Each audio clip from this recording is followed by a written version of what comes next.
Hello everyone, welcome to టీ1 academy. I'm Sudheer Kumar. Employment న్యూస్లో భాగంగా ఈరోజు మీ ముందుకు ఒక మంచి నోటిఫికేషన్తో రావడం జరిగిందండి.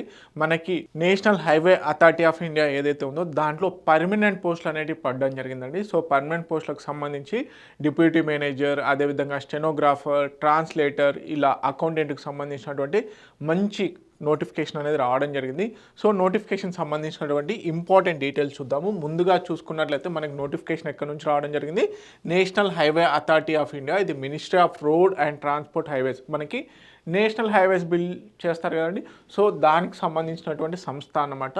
దీంట్లో పర్మనెంట్ పోస్టులు అనేటివి పడ్డాయి. ఓకే, సో అప్లికేషన్ డేట్స్ కనుక చూసుకున్నట్లయితే 30 అక్టోబర్ 2025 నుంచి అప్లికేషన్ అనేది స్టార్ట్ అయింది. మనకి అప్లికేషన్ లాస్ట్ డేట్ కనుక చూసుకున్నట్లయితే డిసెంబర్ 15 వరకు కూడా లాస్ట్ డేట్ అనేది ఉంచడం జరిగింది. గుర్తుపెట్టుకోండి, లాస్ట్ డేట్ వచ్చేసి 15 డిసెంబర్ వరకు కూడా అప్లికేషన్ చేసుకోవచ్చు. మరి పోస్టుల వివరాలకి అదేవిధంగా educational qualification and essential qualifications కనుక చూసుకున్నట్లయితే deputy manager finance and accounts post ఏదైతే ఉందో అది గ్రూప్ ఏ క్యాడర్కి సంబంధించినటువంటి పోస్టు. మళ్ళీ చెప్తున్నాను, deputy manager finance and accounts group A cadre post. దీనికి వచ్చేసి educational qualification master of business administration MBA ఫైనాన్స్లో చేసి ఉండాలి. Okay, through regular course from a recognised university or institute. Okay, ఇది కామన్. ఏజ్ లిమిట్ వచ్చేసి minimum వచ్చేసి 30 years అనేది మనకు మ్యాక్సిమం ఏజ్ లిమిట్ అనేది ఇవ్వడం జరిగింది. So age limit point of వ్యూలో చూద్దాం ముందు. ఓకే, నెక్స్ట్ వచ్చేసి లైబ్రరీ అండ్ ఇన్ఫర్మేషన్ అసిస్టెంట్. ఏ పోస్ట్ అండి? Library and information assistant. దీనికి సంబంధించి గ్రూప్ బి క్యాడర్ ఇది. Okay, group B cadre. Essential educational qualification కనుక చూసుకున్నట్లయితే bachelor in library science from a recognised university or institute. Age వచ్చేసి 30 years. So మనకి deputy manager library అయిపోయింది. Next కనుక చూసుకున్నట్లయితే జూనియర్ ట్రాన్స్లేటర్ ఆఫీసర్ అనేది ఉంది. జూనియర్ ట్రాన్స్లేషన్ ఆఫీసర్ కనుక చూసుకున్నట్లయితే ఎడ్యుకేషనల్ క్వాలిఫికేషన్ వచ్చేసి master degree of a recognised university in Hindi with English as a compulsory or selective సబ్జెక్ట్గా ఉండాలి అంటున్నారు. ఓకే, మాస్టర్ డిగ్రీ అనేది ఉండాలి, ఎనీ పీజీ, బట్ హిందీలో చేసి ఉండాలి. అదేవిధంగా ఇంగ్లీష్ అనేది ఒక మ్యాండేటరీ సబ్జెక్ట్గా ఉండాలి. లేదు అంటే master degree of a recognised university in English with Hindi as a compulsory subject అన్నా లేకపోతే సెలెక్టివ్ సబ్జెక్ట్ అన్నా ఉండాలి. అంటే మాస్టర్ డిగ్రీ ఇన్ పీజీ వచ్చేసి మనకి ఎందులో ఉండాలి? ఐదర్ హిందీలో కానీ ఇంగ్లీష్లో ఉండాలి. లేదు అంటే మనకి హిందీ ఇంగ్లీష్ రెండిట్లలో ఉన్నప్పటికీ కూడా సెలెక్టివ్ సబ్జెక్ట్స్ ఆపోజిట్గా ఉండాలన్నమాట. ఓకే, లేదంటే master degree of a recognised university in any subject other than Hindi or English with the Hindi medium and the English as a compulsory. Okay, ఇదొకటి. Next master degree of a recognised university, ఇదంతా కూడా same అన్నమాట. మనకి ఎడు తిరిగి Hindi and English అయితే కంపల్సరీగా ఉండాల్సిందే any master degree. Okay, ఇదొకటి అన్నమాట. ఇది జూనియర్ ట్రాన్స్లేటర్ ఆఫీసర్కి సంబంధించి. నెక్స్ట్ కనుక చూసుకున్నట్లయితే అకౌంటెంట్ పోస్ట్ వచ్చేసి మనకు గ్రూప్ సి క్యాడర్. దీనికి సంబంధించి ఎసెన్షియల్ ఎడ్యుకేషనల్ క్వాలిఫికేషన్స్ కనుక చూసుకున్నట్లయితే bachelor degree from a recognised university or institute. దీనితో పాటుగా intermediate in chartered accountant or intermediate in cost and management accountant. Okay, ఈ క్వాలిఫికేషన్లో రెండిట్లలో ఏదో ఒకటి ఉండాలి. బ్యాచిలర్ డిగ్రీ కంపల్సరీ, బ్యాచిలర్ డిగ్రీతో పాటుగా చార్టెడ్ అకౌంటెంట్ ఇంటర్మీడియట్ అనే ఉండాలి, కాస్ట్ అండ్ మేనేజ్మెంట్ అకౌంటెంట్ అన్న ఉండాలి. Next stenographer group C cadre. So స్టెనోగ్రాఫర్కి అందరికీ తెలిసిందే essential bachelor degree from a recognised university. Educational qualification point of వ్యూలో అదే dictation of 5 minutes at the speed of 80 words per minute in shorthand English or Hindi. Okay, 50 minutes transcription అనేది ఉండాలి for English and 65 minutes for Hindi. ఇది అన్నమాట. ఈ కంపల్సరీగా స్టెనోగ్రాఫర్కి సంబంధించి stenographer certification ఏదైతే ఉందో అది ఉండాల్సిందే. దీంతో పాటుగా మనకి అకౌంటెంట్ స్టెనోగ్రాఫర్ అయిపోయింది. ఇప్పుడు ఏజ్ విషయానికి వస్తే 30 years అనేది ఉంది కదా, సో ఏజ్ రిలాక్సేషన్స్ కూడా ఇవ్వడం జరిగింది. Schedule caste and schedule tribe అభ్యర్థులకి 5 years, ఓబీసీ క్యాండిడేట్స్కి 3 years, అదేవిధంగా పర్సన్స్ విత్ డిసబిలిటీస్ ఎవరైతే ఉంటారో వారికి సంబంధించి ఈ ఏజ్ రిలాక్సేషన్ అనేది ఇవ్వడం జరిగింది. ఓకే, నెక్స్ట్ ఇంకా పోస్టుల వివరానికి వస్తే పోస్టులు వచ్చేసి మనకు deputy manager, stenographer, junior translator, accountant పోస్టులు ఏవైతే ఉన్నాయో వాటికి సంబంధించి చూద్దాం. డిప్యూటీ మేనేజర్ పోస్టులు వచ్చేసి మనకి మొత్తం టోటల్ వేకెన్సీస్ 9 ఉన్నాయండి. డిప్యూటీ మేనేజర్ పోస్టులు 9 ఉన్నాయి. Okay, next library and information assistant వచ్చేసి కేవలం ఒక పోస్టే ఉంది. జూనియర్ ట్రాన్స్లేషన్ ఆఫీసర్ కూడా ఒకటే ఉంది. ఇక్కడ accountant post, okay, level group C cadre ఉన్నటువంటి అకౌంటెంట్ పోస్ట్ ఏదైతే ఉందో దానికి 42 పోస్టులు ఉండడం జరిగింది.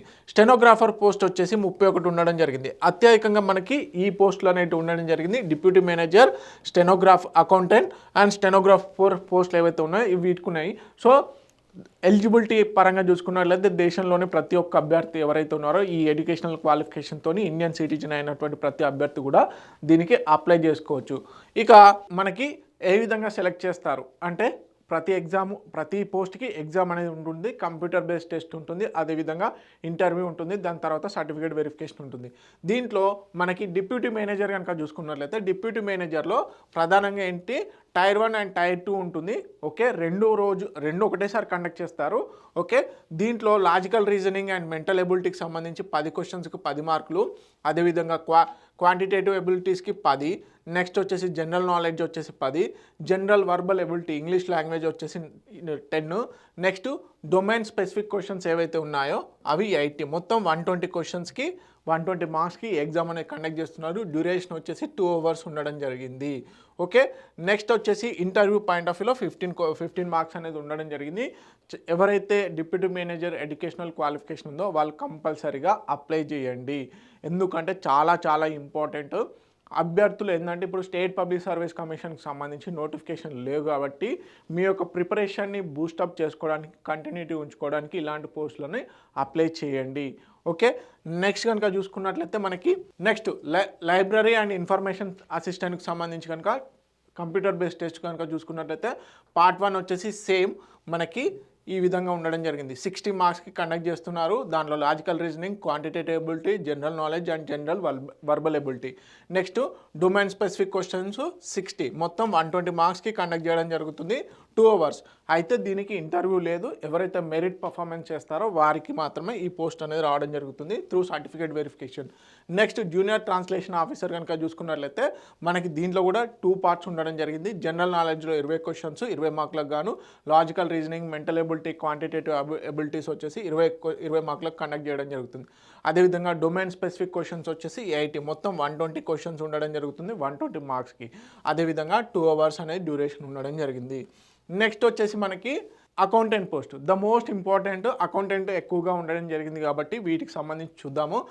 ఫస్ట్ వచ్చేసి పార్ట్ 1లో వచ్చేసి లాజికల్ రీజనింగ్, జనరల్ మెంటల్ ఎబిలిటీకి 10 క్వశ్చన్స్ 10 మార్క్స్, అదేవిధంగా quantitative abilities 10 marks 10 questions, general knowledge 10 marks 10 questions, అదేవిధంగా వర్బల్ ఎబిలిటీ ఇంగ్లీష్ లాంగ్వేజ్ ఏదైతే ఉందో దానికి 10 మార్క్స్ 10 క్వశ్చన్స్, అదేవిధంగా డొమైన్ స్పెసిఫిక్ క్వశ్చన్స్ వచ్చేసి 80 మార్క్స్ 80 క్వశ్చన్స్, టోటల్గా 120 క్వశ్చన్స్కి మనకి ఎగ్జామ్ అనేది కండక్ట్ చేస్తున్నారు. డ్యూరేషన్ వచ్చేసి 2 అవర్స్. దీనికి కూడా జస్ట్ మెరిట్ ద్వారా సెలెక్ట్ అవ్వడం జరుగుతుంది. సర్టిఫికేట్ వెరిఫికేషన్ తర్వాత మీకు పోస్టింగ్ అనేది ఉంటుంది. ఇక్కడ గుర్తుపెట్టుకోండి, ఇది 1 ఇయర్ కాంట్రాక్టో లేకపోతే అప్రెంటిస్షిప్పో కాదండి. దిస్ ఈజ్ ద పర్మనెంట్ పోస్టులు. కంపల్సరీగా అప్లై చేయండి. కాంపిటీషన్ చాలా తక్కువగా ఉంటుంది, ఎందుకంటే చాలామందికి ఇలాంటి నోటిఫికేషన్స్ అప్లై చేయరు. ఓకే, ఎస్పెషల్లీ తెలుగు రాష్ట్రాల అభ్యర్థులు మిస్ అవుతూ ఉంటారు కాబట్టి కంపల్సరీ అప్లై చేయండి. నెక్స్ట్ స్టెనోగ్రాఫర్ కనుక చూసుకున్నట్లయితే స్టెనోగ్రాఫర్కి వచ్చేసి జనరల్ లాజికల్ అండ్ రీజనింగ్కి సంబంధించి 30 క్వశ్చన్స్ 30 మార్క్స్కి, జనరల్ నాలెడ్జ్ 30 క్వశ్చన్ 30 మార్క్స్, అదేవిధంగా జనరల్ వర్బల్ ఎబిలిటీ ఇంగ్లీష్ వచ్చేసి 60 మార్క్స్కి కండక్ట్ చేస్తున్నారు. టోటల్ 120. ఇక్కడ ఇంగ్లీష్కి ఎక్కువగా వెయిటేజ్ ఉండడం జరిగింది. ఓకే, డ్యూరేషన్ వచ్చేసి 2 అవర్స్. అదేవిధంగా స్కిల్ టెస్ట్ ఉండడం జరుగుతుంది. స్కిల్ టెస్ట్కి ఏవైతే క్వాలిఫికేషన్స్ ఉన్నాయో వాటి పాయింట్ ఆఫ్ వ్యూలో మనకి స్కిల్ టెస్ట్ కండక్ట్ చేయడం జరుగుతుంది. ఓకే, ఇది వేరియస్ పోస్టులకు సంబంధించినటువంటి ఎగ్జామినేషన్ ప్యాటర్న్ అన్నమాట. సో చాలామంది అభ్యర్థులు ఇలాంటి నోటిఫికేషన్స్ని ఎస్పెషల్లీ తెలుగు రాష్ట్రాల అభ్యర్థులు మిస్ చేస్తూ ఉంటారు. ఎట్టి పరిస్థితుల్లో వదలకండి. T1 అకాడమీలో అన్ని పోటీ పరీక్షలకు సంబంధించినటువంటి క్లాసెస్ ఏవైతే ఉన్నాయో polity, history, geography, Indian economy, Telangana movement, Telangana history, AP హిస్టరీకి సంబంధించిన వీడియోస్ అనేవి ఫ్రీగా ప్రొవైడ్ చేయడం జరుగుతుంది. అదేవిధంగా T1 అకాడమీ వెబ్సైట్లో కూడా పోటీ పరీక్షలకు సంబంధించిన సబ్జెక్ట్స్ రిలేటెడ్ కంటెంట్ అనేది ఫ్రీగా ప్రొవైడ్ చేయడం జరుగుతుంది. ప్రాక్టీస్ MCQs కానీ, నెక్స్ట్ వచ్చేసి టెస్ట్లు, ఎగ్జామ్ స్పెసిఫిక్ టెస్ట్లను కూడా ఫ్రీగా ఇవ్వడం జరుగుతుంది. ఇలాంటి మరిన్ని జాబ్ రిలేటెడ్ వీడియోస్ కోసం T1 అకాడమీ ఛానల్ని సబ్స్క్రైబ్ చేసుకోండి. Thank you so much.